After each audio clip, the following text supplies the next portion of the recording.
आप तो केवल मुख्यमंत्री के स्वास्थ्य का ध्यान रखो, बाकी सब मैं संभाल लूंगी। इतना बोलना पड़ता है, गला बैठ गया। अब आप ऐसी कोई, मैं जब दवाई खाने की बड़ी चोर हूँ, डॉक्टर का प्रिस्क्रिप्शन लिखा के लाती हूँ, घर में रख देती हूँ, दवाई खरीद के लाती हूँ, घर में रख देती हूँ, हफ्ते 10 दिन में ठीक हो जाती हूँ। ये कितना बढ़िया डॉक्टर है, मतलब खाली पर्चा लिखवा के लाने से ठीक हो जाता है व्यक्ति। आज प्रधानमंत्री जी ने जिस तरीके से हमें एक नई दिशा की ओर अग्रसर किया है, हम सब के लिए एक तरह से ये आई ओपनर है। और दिल्ली भी इस ऑल्टरनेटिव हेल्थ केयर की ओर आगे बढ़ेगी। दिल्ली में आयुर्वेद से जुड़े हुए जितने संस्थान हैं, जितनी समस्याएं आप मुझे बताना चाह रहे थे, मैं चाहूँगी कि निश्चित रूप में हम लोग इकट्ठे होकर के आपके मार्गदर्शन में उसको बेहतर करने के लिए काम करें। और हम जरूर मिलके बैठेंगे, आप सभी विद्वानगण यहाँ पर हैं, आप सबका मार्गदर्शन लेकर के, आप सबके सुझाव लेकर के हम लोग दिल्ली में आयुर्वेद को और अच्छे से जनता के बीच में लेकर के आएंगे।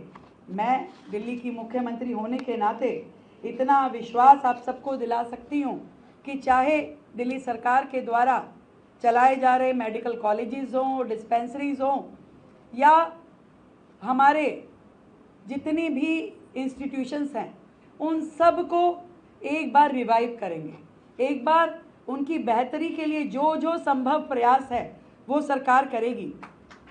मोदी जी ने तो दिल्ली को आयुष्मान योजना का बहुत बड़ा तोहफा दिया है, और वो तोहफा आयुष्मान योजना के माध्यम से, वय वंदन योजना के माध्यम से, या आरोग्य मंदिर के माध्यम से लगातार जल्द से जल्द दिल्ली तक पहुंचे, इसका प्रयास हम लोग कर रहे हैं।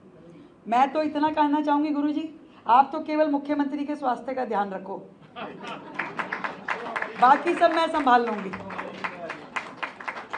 आप इतनी ताकत दे दो कि 24 घंटे में से मैं 48 घंटे काम करने की क्षमता कर पाऊँ, क्योंकि काम बहुत है।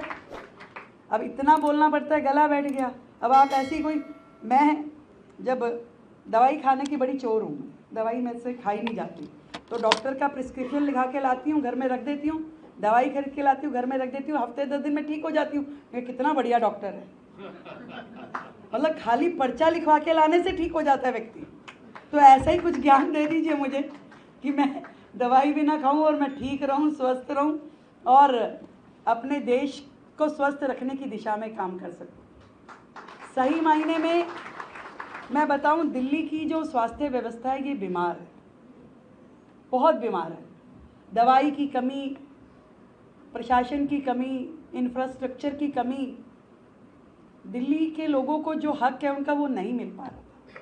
पर आज आपकी चुनी हुई ये सरकार जो आई है, मैं ये विश्वास दिलाती हूँ कि ना तो हमारी नीतियों में कमी रहेगी, ना नियत में।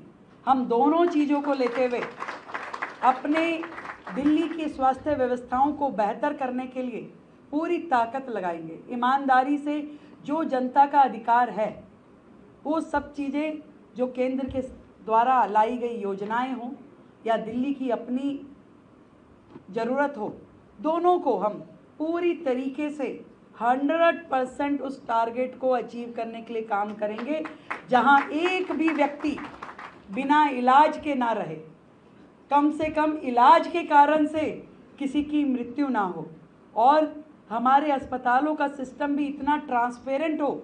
हर चीज़ जो पिछली सरकार की गड़बड़ियां थी, दवाई खरीदने में, मशीन खरीदने में, डॉक्टरों की भर्ती में, हर व्यवस्था बीमार थी, चरमरा चुकी थी।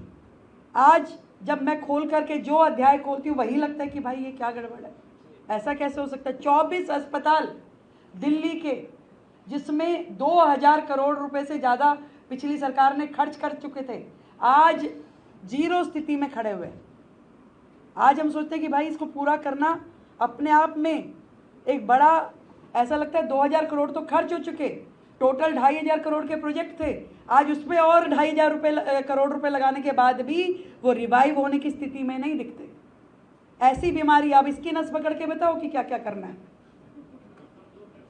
ये पढ़ी लिखी सरकारें जो थी, उनको ये चीज़ समझ में नहीं आ सकती थी कि आयुर्वेद का महत्व क्या है।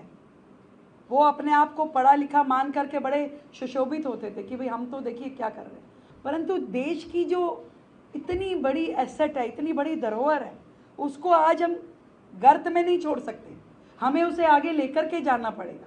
आज दुनिया चाह रही है, आज योग से जुड़ना चाहती है, आयुर्वेद से जुड़ना चाहती है। आज इसे जितना हम बढ़ाएं, जितना ज़्यादा इसे आसमान दें, उतना कम है। तो मैं दिल्ली सरकार की ओर से आप सबको ये आश्वासित करती हूँ कि आप निश्चिंत रहें, आयुर्वेद के लिए हर संभव काम किया जाएगा और उसको उसी प्रकार से बजट भी दिया जाएगा। अस्पतालों को रिवाइव किया जाएगा, डिस्पेंसरियों को फिर से सुदृढ़ किया जाएगा। एक नया अध्याय आयुष के माध्यम से दिल्ली की जनता को पढ़ने और देखने और सुनने को मिलेगा।